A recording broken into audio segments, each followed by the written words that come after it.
Hey guys, we are in the basement and today we're going to talk about a game that was released in 1983. Now this game was a sequel to another game that was released in 1982, and both games are based on a Disney movie that was also released in 1982, and of course we are talking about Disney's Tron. Now right here is the original arcade game, the original Tron arcade game that was released in 1982. This game was designed by George Gomez and was also pretty much featured in the movie Tron and also Tron Legacy, which came out last year.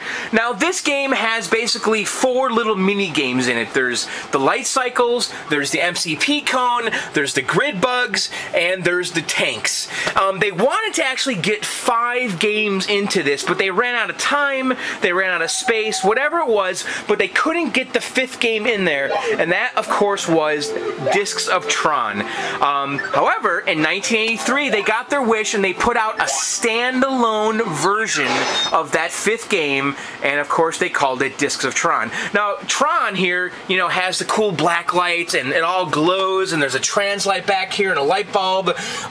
It's pretty much one of the greatest looking arcade cabinets ever. And you know what? Discs of Tron is no slouch either. So let's go over here. I have what is called a dedicated upright version of Discs of Tron. They actually made 2 versions of this cabinet. There is the dedicated upright and there's also the dedicated environmental Discs of Tron. There are actually some pretty big differences between the cabinets. For one, the environmental, you have to actually get inside of the cabinet. Now you don't sit down, you actually stand up in it. The environmental also has speech, where, you know, Sark, the bad guy, is actually taunting you and talking to you. And there's also some lighting effects. They've got mirrors on the sides, but, you know, the upright one, still a great badass cabinet. It's no slouch. It's definitely a looker. Again, they're up to their old tricks here with the black light. They got a black light here, kind of makes the control panel glow and the joystick glow. And then inside here, they did something really different. They actually have a refracting or semi-transparent mirror. And down here, the monitor is actually on the bottom. And the monitor the image is being projected onto the mirror, but you can see through the mirror and you can see the artwork behind it, and you can see there the city's kind of glowing, and it's really a neat effect. This cabinet's actually pretty complex how it's designed. There's a series of bezels and mirrors and the translights. When I got this game, you know, I had to actually take this entire game apart, clean it and restore it and repaint it, and let me tell you, man, that stuff back there, there is a lot of shit in this game. And you know, the monitor was like one of the hardest monitors I've ever removed from a game because of the way it's sitting in this game. So when I pulled that monitor out, I made sure I capped it and rejuved it, replaced the flyback, the hot, and the voltage regulator.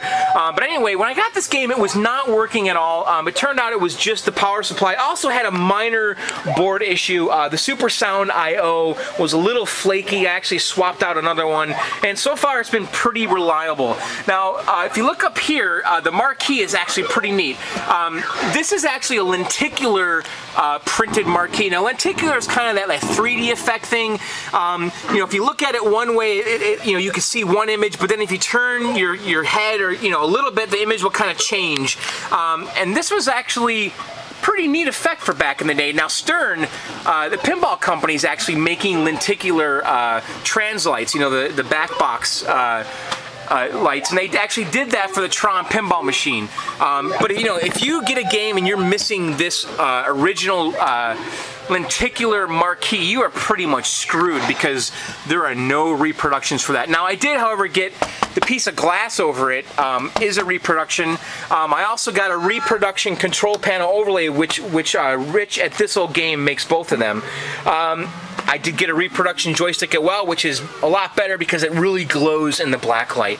But other than that, you know, it's a pretty great cabinet. I tell you what, why don't I just set up the tripod and show you guys how Discs of Tron plays. Okay, before we show you the gameplay, I want to show you guys how the control panel looks and works.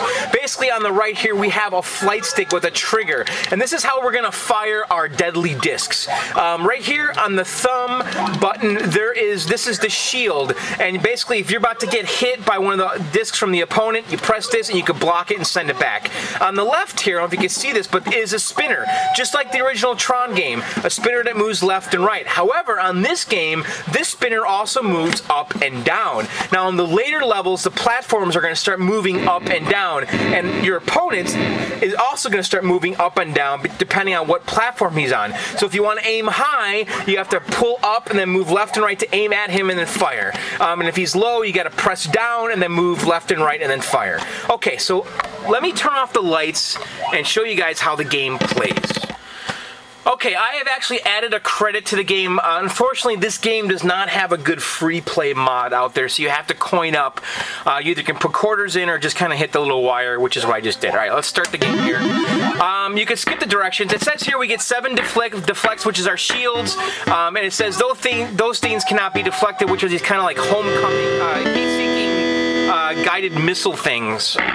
Okay, so basically, I am going to spawn on the platform closest to the screen, and my opponent is going to spawn on the platform away from me. And you can see here, I'm moving this crosshair around on the wall. You see that left and right? And that's how I'm going to aim. So I'm going to try to aim it at him and squeeze the trigger and throw some discs at him.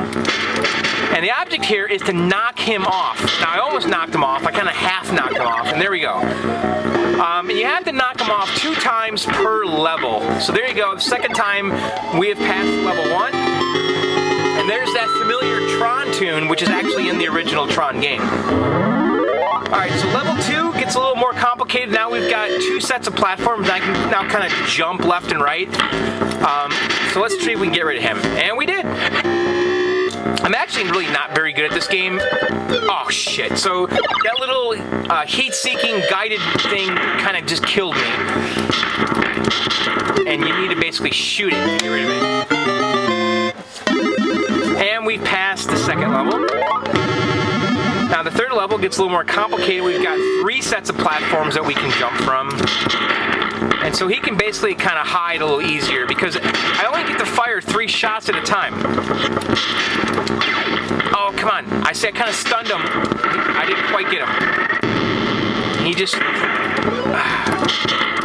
Get him, get him, get him, get him.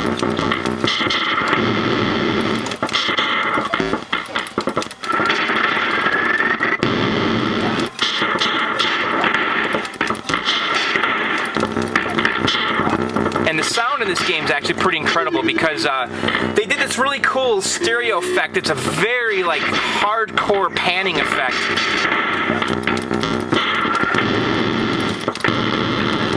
And because of the way the speakers are placed, they're kind of like right above your head. You really feel the effect of the left-right stereo. Alright, so we passed the 3rd level. Now's where it gets a little hard. The 4th level will actually have a barrier between us. And they basically just keep adding more and more to the game, a little more complexity. And later, the levels will start moving up and down. And we probably won't get there because I can rarely get to that part of the game. But we'll try.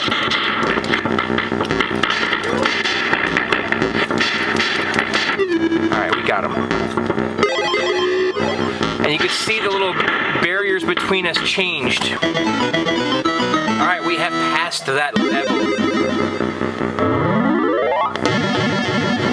Now we only have 1 platform, but there's like a moving barrier now. It's a scrolling barrier. And I'm going to try to... Oh, shit. It got me from behind. Alright, guys. That's it. There you have it. That is a Discs of Tron. You know, I'm really not very good at any of these games that I play.